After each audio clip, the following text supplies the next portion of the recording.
एक बार की बात है, गांव में एक सुंदर और समझदार युवती सपना रहती थी। सपना का दिल बड़ा और सच्चा था और वह अपनी दया और प्रेम के लिए जानी जाती थी। गांव वाले बताते थे कि सपना को एक दिन जंगल में एक अद्भुत राक्षस राहुल मिला था। राहुल एक भयानक रूप का राक्षस था, लेकिन उसकी आंखों में गहराई और दर्द छिपा हुआ था। एक दिन सपना जंगल में फूल चुनने गई।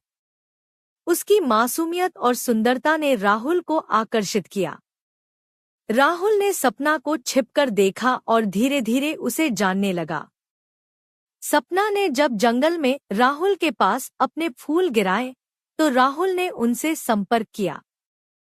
सपना ने उसकी भयानक बाहरी रूप को नजरअंदाज करते हुए उसके अंदर की सच्चाई को समझा। राहुल ने धीरे धीरे सपना के सामने अपनी भावनाएं व्यक्त की। उसने सपना को बताया कि उसकी भयानक शक्ल के पीछे एक दुखी आत्मा छिपी है, जो किसी कारणवश राक्षस बन गई थी। सपना ने राहुल की बात सुनी और उसकी मदद करने का निर्णय लिया। वह दिनरात राहुल के साथ जंगल में समय बिताने लगी।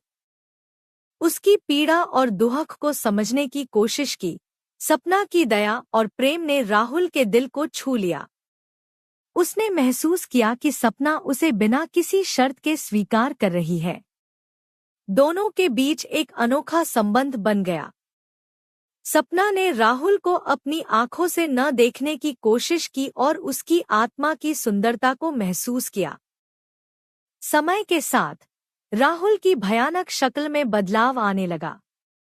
सपना के सच्चे प्रेम और देखभाल ने उसे धीरे धीरे मनुष्य की तरह देखने योग्य बना दिया।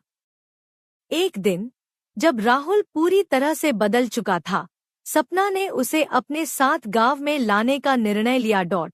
गांव वालों को जब पता चला कि राहुल अब एक मानव की तरह दिखता है, तो वे चौंक गए।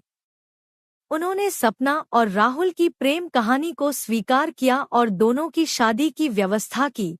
सपना और राहुल की शादी ने गांव में एक नई शुरुआत दी। दोनों ने साबित कर दिया कि सच्चे प्रेम और दया से किसी भी राक्षस की आत्मा को शांति और प्यार मिल सकता है।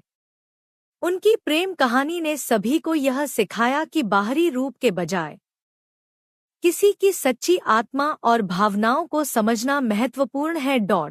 मनुष्य और राक्षस की प्रेम कहानी ने यह सिद्ध किया कि सच्चा प्रेम और दया किसी भी बुराई को बदल सकते हैं और हर दिल को शांति और खुशी प्रदान कर सकते हैं।